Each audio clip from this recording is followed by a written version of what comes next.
One, the last stock, I wobbled him because I was like, all right, I'm just going to get this over with. He got upset. And so the partway through game 2, like I took the first two stocks, that went fine. Partway through game 2. They just stuck to FD. What's that? They just stuck to FD. They did. All right. But he was PR'd in Syracuse, although that is not his region. And he had a great sweater last week, so who am I to question? Who am I to question a man who walks out of his house and says, I'm going to rock a sweater, and does? That he does. That's a fine-looking C9 sweater. Yeah. He's sponsored now. He likes the challenge of it. Oh, that's a nice confirm. Okay. No. That's where he goes to practice his combos, so I guess that makes sense. And flat surface, Yeah. What's a chain grab, right? Yeah. When you're Fox. Doesn't have a stupid other Fox to just turn around randomly and laser in the wrong direction. But the guy changed his strategy on it. He started camping me out. He would sit on the platforms, he would throw needles, and he would wait for me to choose one of the 2 approach options that the ice climbers have, and he would just counter that one, whatever I did. I don't know what his name was. He looked kind of like he was not Asa. He was not grimacing during the game.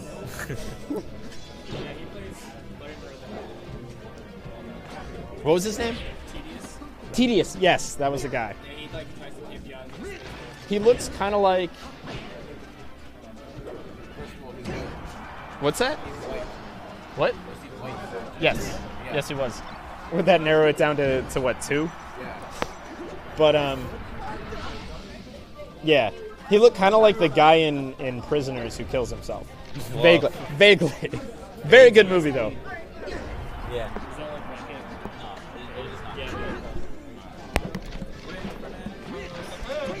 He's just going to leave partway through my story. Yeah. You can hop in. They won't know the difference. So I'll tell I don't think we have any viewers, but I'm going to continue. I'm going to continue talking about what happened. He changed his strategy, and I didn't know what to do. So I sat down and I realized, wait a minute.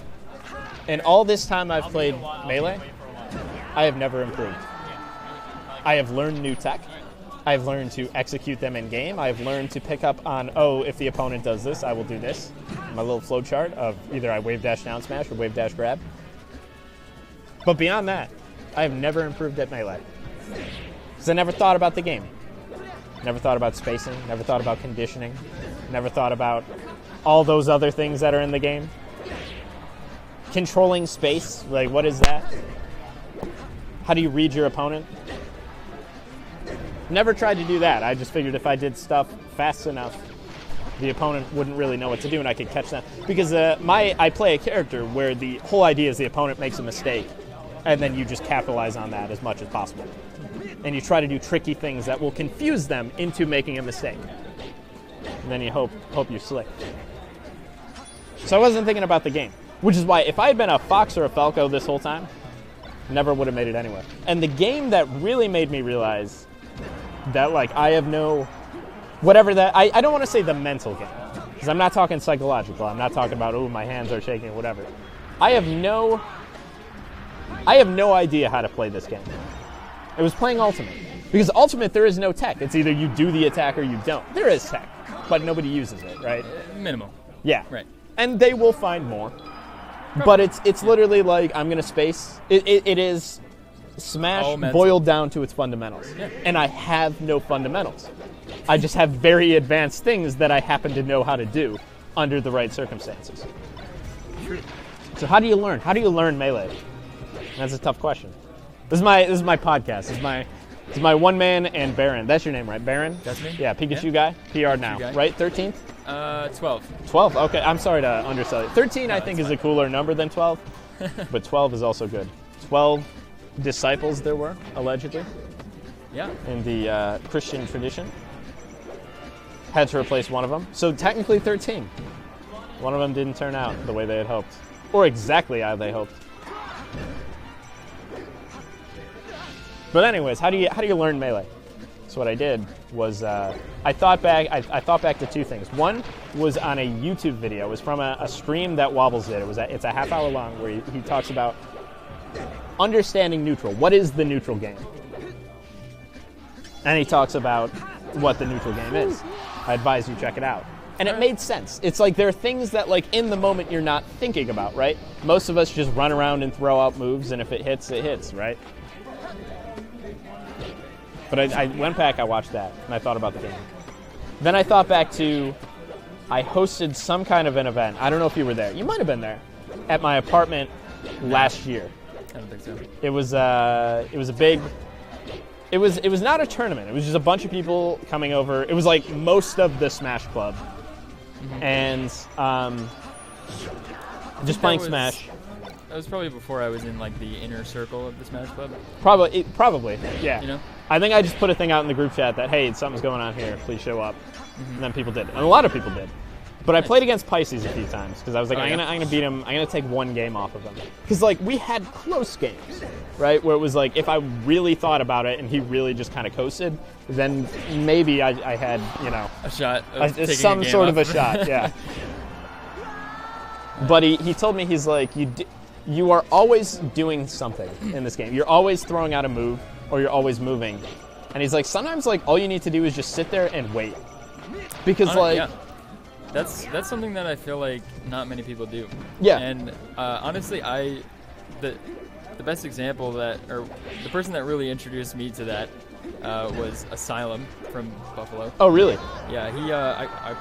I played against him in one of like the FCX tournaments, and he would just sit there and not do anything. And then when I would do something, he would always punish it. And I was like, well, I don't know how to do it. I don't know what to do against this. Yeah. And it was really, and he bodied me, and I learned a lot from that. Because I feel like if they're being patient, the thing to do most of the time is to be patient as well. Yeah, be patient right? yourself. Force them to approach. But if you have no sense of how to be patient, like if you've never played the game where you're like, okay, I'm going to sit back and I'm going to let them do their thing, you don't have that option. You're like, I'll sit here and I'll dash dance, and then he'll just run up and hit me with something because he can switch back to aggro just like that. This game is really close, by the way. It actually is. Who won the last one? Ooh. I think that was game 2. I'm pretty sure Daga won game 1. All right. Well, I assume so. They're both still sitting there. It was on FD. That's what I know. Although I don't know why they went to FD game 1, but I mean, I guess Daga is pretty confident in his ability. Wait, is this best of 5? Why'd they go Dream It? Maybe BlueShift doesn't mind this stage. Maybe they have no sense of like what stages you're supposed to pick, or they're so good at facing the other character on the. I felt that one. That one hurt. That was a big sword.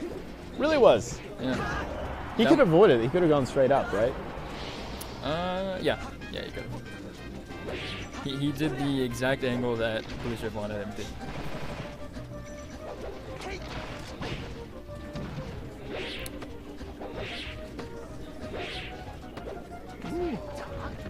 It's a nice little punish here. Oh. Uh-oh. Ooh, yeah. Would have been 2. The Wendy's 4 for 4. 4 for Great 4. meal. Now a 444. 4 for 444. Yeah, it costs 44 that extra was, cents now. Yeah. A little excuse for them to up the price. Yeah. Get a little bit more. Although, to be fair, it's been like that for a while in New York City. Because New York City Wendy's, they're going to charge you a little bit more. They always had that. And then they thought, why not charge a little bit more? Now you can get a 4 for 5, which is you get a double burger. You get 2 patties. What was that Wendy's meal that we all got? It was the junior bacon. It's like a giant junior bacon cheeseburger. It was for $5. You got, and it was like a 4 for 4. You got fries, you got nuggets, and you got a drink. It was $5. I think the fundamental issue with the 4 for 4, and this is something that I think I'm hesitant to criticize the 4 for 4 because it has done so much for me. There are so many nights where I just would not have eaten out of sheer laziness. But it was like, it seemed worth it to just get in my car, just drive down the street, go to Wendy's, spend $4. That's not money you'll ever see, Or at least that was my thing. So I'm hesitant to criticize.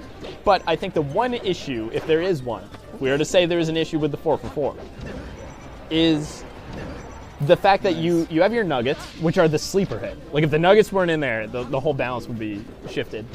Yeah. Fries are great. You eat the burger, and you're like, there is one more item in here, but there's not. That's just the drink. It's the drink. Yeah. So you really get 3 for 4. You get 3 for 4, yeah. And it's like, don't get me wrong, like drink is good to have, but like if you're just like taking it and going home, you have a drink anyways. And you used to be able to sub the drink out with a Frosty, but now they don't allow it. That was really weird.